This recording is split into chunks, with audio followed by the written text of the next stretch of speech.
Okay, so last night I ordered Counsel on Diet, or The Counsels on Diet by Ellen G. White from AdventistBookCenter.com, as well as the various books on herbalism.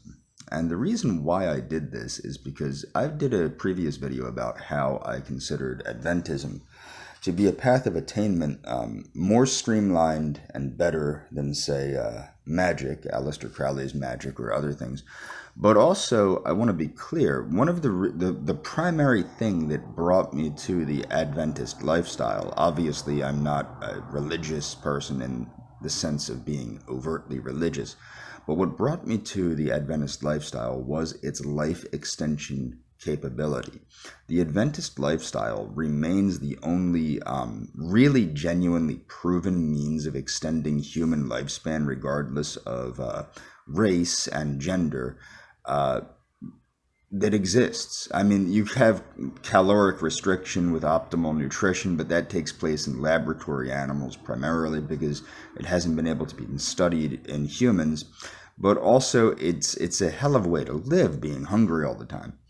And Adventism does definitely, Adventist veganism, if you look at the Adventist health studies, Adventist veganism certainly extends human lifespan. So the reason I purchased these books was because the problem is the scientific community being, how can I put this?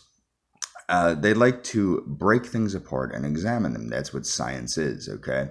However, the problem is it's very hard to isolate specific aspects of the Adventist lifestyle that are more or less effective.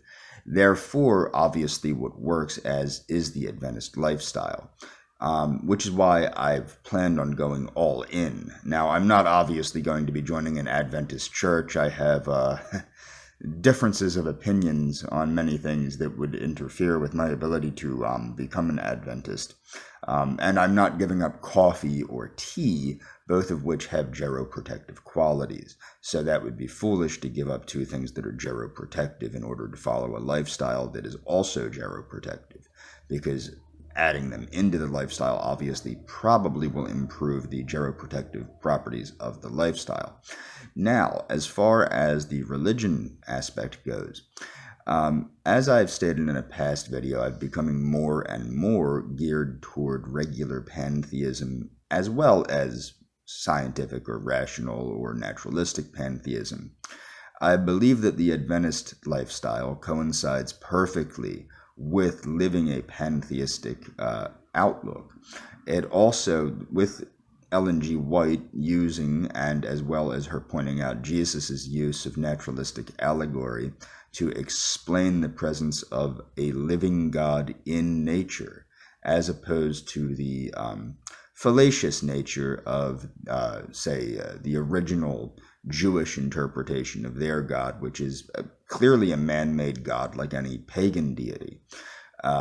I believe that Ellen G. White does show, as I stated, that Christianity is ultimately and always has been a pantheistic religion, and that the Adventist lifestyle is a more direct route toward communion with nature on an intellectual level as well as an emotional level. That is what religion is.